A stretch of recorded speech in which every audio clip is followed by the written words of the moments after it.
Hi, my name is Kristine Hendry and I'm the CEO of the Spinal Research Institute. And I'd like to welcome you to the latest episode of our In Conversation series. Today, I'm joined by Professor Ruth Marshall, the first female president of the International Spinal Cord Society, known globally as ISCoS. Ruth is the medical director at the South Australian Spinal Cord Injury Service and has been since 1986. She's a spinal cord injury medicine and rehabilitation physician, as well as a clinical associate professor at the University of Adelaide. Welcome, Ruth, and thank you so much for your time. It's great to have you as a guest on our series. Thank you, Kristine, for inviting me. I'm really pleased to be talking with you. Today, we're going to focus our conversation on the upcoming ISCoS annual scientific meeting, which is celebrating its 60th anniversary this year. As president for this significant milestone, can you share with us what this means to ISCoS and the wider SCI research community? Well, of course, we were going to have a big party in Vancouver, but instead we're doing the whole conference as a virtual meeting, which will make it a bit harder to celebrate. Professor Sir Ludwig Goodman started the International Medical Society of Paraplegia 60 years ago, and this week would have celebrated his 122nd birthday. But of course, he's not around to share that. Even so, I think the 60th birthday is a memorable milestone. And the conference has a real mix of clinical research and basic research and transitioning one to the other and back again. And this is what we do anyway in ISCoS with our conferences and with our meetings in between time, but particularly the conferences where there is a large range of people attending, people who are clinicians who don't do any research at all, which was like me when I first attended my first ISCoS meeting in 1988 in Perth, through to people who never leave the lab and everything in between. And it was very much initially a medical society, but it's now a multidisciplinary, interdisciplinary, and transdisciplinary society, because over the years, we've really engaged with nurses and allied health and with basic researchers. So this meeting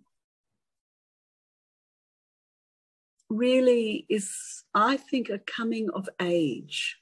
Even and a coming of age in the age of COVID, which means that we're learning more and more how to do things without being in the same room, able to touch each other, but in other ways still being in the same room and able to carry on our conversations. So the meeting, as usual, will be a 4-day event with a pre-program of workshops and discipline meetings.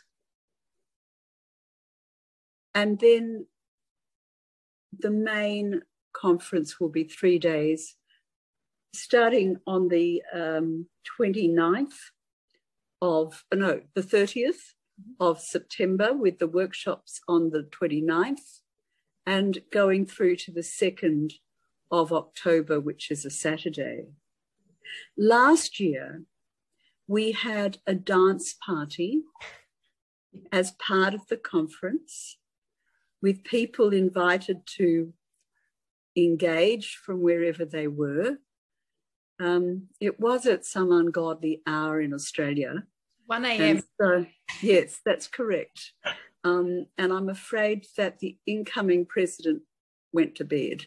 But I will try to stay up for all the festivities this time. I actually find the time zones easier for the Pacific coast of the US and Canada than I do working with Europe. So we'll see how we go. And I, like lots of other people, will actually take my professional development leave so I can sleep in if I need to, because being on conference calls in the middle of the night and then getting up and going to work is very difficult. So, and I would encourage anybody who wants to come to the conference to do that. The workshops are on the Wednesday, so you've got Thursday and Friday, and then a Saturday. And with a large number of really interesting topics, some of which are clinical, but a lot of which are about research.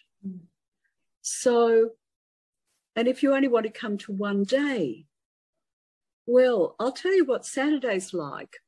On Saturday, we have an instructional course, which is like a workshop but more didactic. Recent advances in spinal cord regenerative approaches. Building capacity for engaged research, the new integrated knowledge translation, guiding principles for conducting and disseminating spinal cord injury research in partnership. And then a new model of health coaching in spinal cord injuries, peers as professionals. So there's a lot on consumer engagement. And once upon a time, the only consumers who came were actually people who were doctors in wheelchairs. And now we have a whole track for people who have lived experience with spinal cord injury. And we even have a special interest group for people who have lived experience in spinal cord injury. It reminds me a bit of the quote, "Nothing with us without us." You know, nothing for us without us. We have to always remember why we exist, why we do the work we do, why we want to do it. So I think engaging with our consumers, and particularly consumers who are also professionals in various areas of spinal cord injury, from clinical work to peer counselling to basic and sociological research, they're involved, not just as subjects in studies, but actually as the people doing the study. And that SIG for consumers, that's new this year. Yeah. We have another new group this year doing having a meeting, and that's the group that's looking at the environment and the effect that global warming has on people with spinal cord injury in terms of changing their lived experience, not necessarily for the better. So that's just touching on one day and a couple of the things that we were looking at. But we'll also be looking at respiratory medicine and spinal cord injury in the DeMarco meeting paper. We have the Goodman Lecture being given by Charles Tator, who is now a retired emeritus professor of neurosurgery author of many papers and books, who was instrumental in facilitating and organizing spinal cord injury research in Canada. And because we were supposed to be in Canada and we're having a meeting in Canadian time, Charles has consented to speak, even though we won't be on the platform together. We're also looking at things like degenerative spinal change and the changes that causes to the cord and lived experience, often in older people. We're looking again at telemedicine, which we looked at for the first time in 2016. We have sessions with meeting the experts. We have a wonderful course called I Don't Understand What You're Saying, First Steps in Translational Research Solutions. So I think there's something for everything, for everybody. All sorts of workshops, all sorts of courses on global initiatives, all sorts of special presenters. I went to my first ISCoS in 2018 when it was in Sydney. Sydney, yes. And I come from a science background, and I'd been working for another organisation in the medical research area, but not spinal cord injury. And I attended ISCoS about 6 months after I started at the Spinal Research Institute.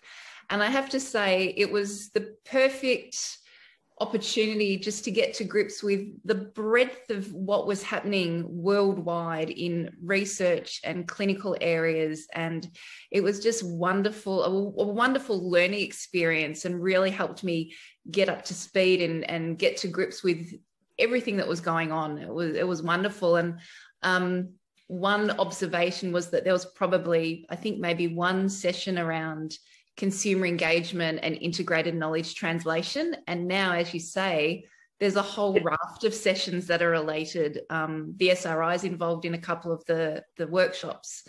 And so it's really exciting. And I think also it'll be interesting to see how the telehealth has evolved from, I think you said 2016, in the past 5 years, and given the increase in telehealth delivery that would have happened in the past 12 months, that will be really interesting to hear that session too. I think that's right. I think there's something for everyone. And there are going to be sessions that people switch on to because, I'm a bit bored with this, and find themselves totally engaged in an area that they perhaps weren't thinking about. And I always encourage people to go to sessions that they don't know anything about, because that's how you learn.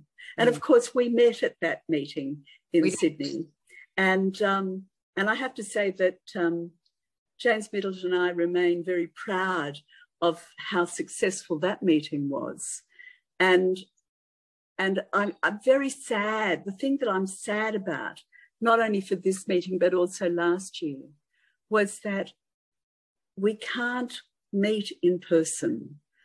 To me, one of the really important things about conferences, which is what I tell junior staff going to conferences, is that the most important times in conferences are morning and afternoon tea and lunch.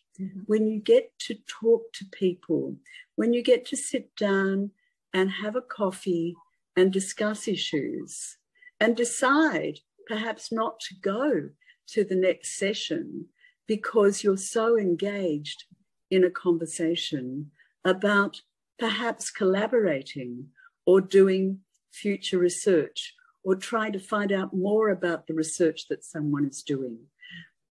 And that was very much lost last year.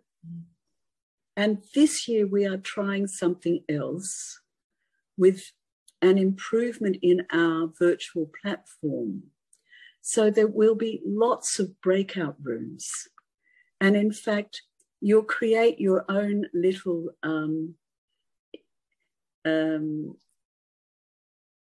person, your avatar, and you'll be able to organize to meet in the garden lounge or by the pool or in the bar. Fantastic. Or wherever with people and move around. I chaired one of the sessions last year, which was Meet the Expert and asking questions, and I found it actually somewhat unsatisfactory. So I'm hopeful that this will work better, that people will be able to arrange to meet. That's great. As you do at conferences, saying, oh, it's too noisy here. Why don't we go downstairs to the bar or something like that? Yeah. So I'm really hopeful that this improvement in our platform will enable that to happen. And I've had one taste of it so far. I've trialed it and it was great fun. Oh, great. That's something I will say that I missed. There was an ability to there was a chat function in the platform last year, but I agree. It was a little hit and miss. I mean, it depended who was hanging around at the time, but I think it's nice, the idea to be able to invite someone to meet up and create your own little chat. That sounds fabulous. Yes. So, yeah. Yes. Right. So I'm really hoping that's what will happen. Excellent. We have so many things on, and the meeting looks so positive. It's actually, we're supposed to be going to Vancouver next year as well, in real time, hopefully, in real people. But the Vancouver team, the Canadian host team, have done such a great job with this lot. I'm not sure how they're going to better the program, which has been put together by them and our scientific committee, led by Giorgio. So we are very, very lucky that we have so many people who are engaged, really in the whole process. And I think accepting that we have to learn to do things very differently now, and that in the future, I think a lot of conferences will be hybrid, to enable people to attend even if they can't attend in person. And I spoke last year at the ISCoS meeting, the Asian meeting, and it was in Seoul. And in Seoul, the locals attended, and the rest of us were on one of the web-based platforms. So I think we're learning to do that. And we looked at doing this meeting as a hybrid meeting, but it's still too hard and too early. Bit early, yeah. I think there were only about 20 people who were locals to Vancouver and British Columbia who were actually going to be able to attend the conference in person. So the cost of doing that would be exorbitant. And at the moment, the cost of doing hybrid meetings is quite expensive. But I think just as the platforms are improving, the costs are going to come down. Yeah. If you don't need to have as big a conference venue, because instead of having 800 people in the venue, you're having 400 people in the venue and 400 people online. And so I do think that that's actually the future, but it's not there yet, which is why we're doing this one. I think it's online. Yeah, I think the virtual component is also a great opportunity for people who might not otherwise be able to afford to travel to attend. I think it's a wonderful opportunity there as well. So I like the idea of having that hybrid opportunity in future so that people can still attend even if they can't travel for whatever reason. I think that's absolutely correct. And regardless of the reason why you can't attend, whether it's a cost issue or whether it's an issue of departmental cover, or whether it's because you've got young children at home and maybe you don't want to leave home. I missed several meetings in the 90s because I had a youngster. It's not, real life has to go on. And I think that hybrid meetings will improve the situation for those who can't attend for whatever reason. It's the way I think the future is going. Just like my clinics where I'll be speaking to somebody by Health Direct on TV, as it were, for one, and the following person will be in the room with me. Yeah. And that's how we're moving. Look, lastly, I just wanted to ask, as you're the newest incumbent in the role of president, you took up the position in 2020. Can you talk a bit about ISCoS's vision and how the pandemic has had an impact on how ISCoS is able to drive that in the current environment? Well, let me start by saying that when I put my hat in the ring, as it were, to be for the election and then was elected in 2019 with the plan to have a year as the president-elect before taking over from Havinder Chabra, I imagined using some of my copious amounts of long service leave by going overseas and going to various meetings all over the place. This year alone, I've spoken at 5 separate meetings, I think. I'm losing count. Germany, Greece, South Africa, India, Saudi Arabia, and I've got more coming up. Manila, Christchurch. Yes. Not in person. That was not what I anticipated. But we have all learned to do things differently, and local meetings are happening. And as we speak on today, the 12th of July, there is a meeting going on in Europe, which is in person and hybrid, that I've spoken at, and with a welcome. There are local meetings happening everywhere. The ISCoS meeting is in Manila, and the locals will attend. We're learning as we go, and we're learning to be flexible. ISCoS has become more and more flexible, not only in terms of our meetings, but in terms of our membership. So when I joined ISCoS in 1986, it was a medical society. It was called IMSOP, and it was a medical society. And there were very few women professionals, certainly not a lot of doctors. The women who were there were generally accompanying doctors. rather than speaking in their own right.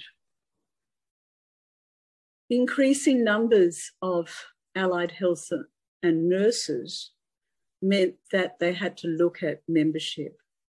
And so there was associate membership for people who weren't doctors. And then there were people who had PhDs in science or in physiotherapy or nursing. And we changed the rules so that they could be full members, because after all, they had doctor appended to their name. These days, everybody is a full member. Everybody has voting rights. We don't discriminate between people with medical degrees, nursing degrees, allied health degrees, BSc, PhD, or wheelchair user. Yeah. And I think that as we move ahead and have become more and more inclusive, the barriers are continuing to come down. We are in the midst of our strategic planning exercise. In fact, going towards the end of it, but strategic plans are never set in concrete, so there will always be changes. I think that the future for ISCoS is more regional meetings. So we've had meetings in Africa, but very much in the south, going no further north than Botswana. I think that we will need to move into there. The meeting in Central and South America is on. Yes. Travel is so expensive that we have to do more regional meetings.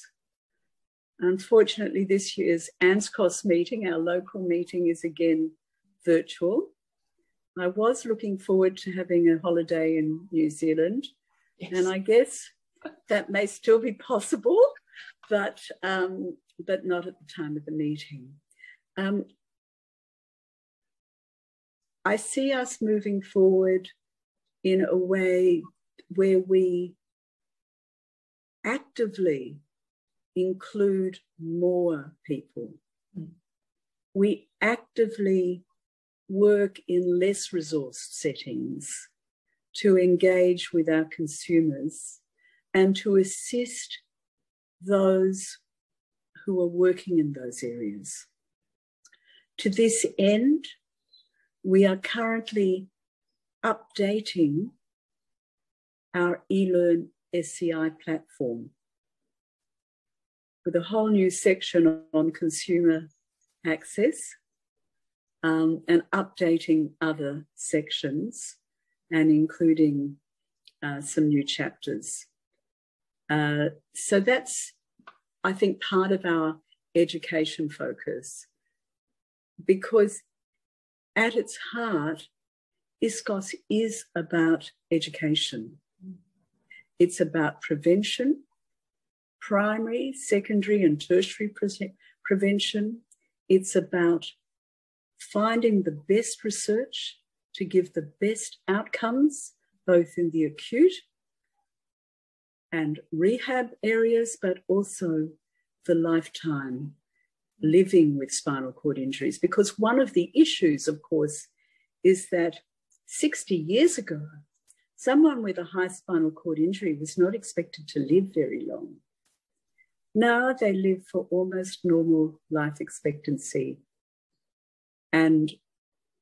But because of that, they're at risk of all sorts of complications associated with their spinal cord injury or associated with aging, but made worse because of their spinal cord injury. So we have a lot of work to do. And of course, the other thing is that spinal cord injury was just seen as traumatic. It's not anymore. And it's well recognized that there is a lot of spinal cord impairment that has nothing to do with trauma. Some of it has to do with aging. A lot of it has to do with lifestyle, or where you live, or what sorts of nasty bugs are around. So if COVID has taught us anything, I think it's reinforcing the importance of flexibility. And I believe that ISCoS is a flexible and growing organisation which will go forward despite COVID as well as because of COVID. Yeah, I think, as they say, wherever there's a challenge, there's an opportunity. And I think there's lots of really exciting opportunities for ISCoS. That's correct. That's absolutely correct. And it just depends on how you view it. That's right. Look for the positives. Exactly. Yeah. Ruth, thank you so much for your time today. It's been really wonderful to chat, and I'm very much looking forward to this year's conference. If you're viewing this video, you can find out more about Ruth and the ISCoS 2021 virtual annual scientific meeting by visiting the website at iscosmeetings2021.org. Registrations are still open. Early bird registrations will be closing soon. So if you're an SCI researcher or clinician or someone living with spinal cord injury, get on board and register, and we will include the registration link with the video. Thanks again, Ruth. It's been great. It's my pleasure. Thank you for asking me to speak. Wonderful. Thank you.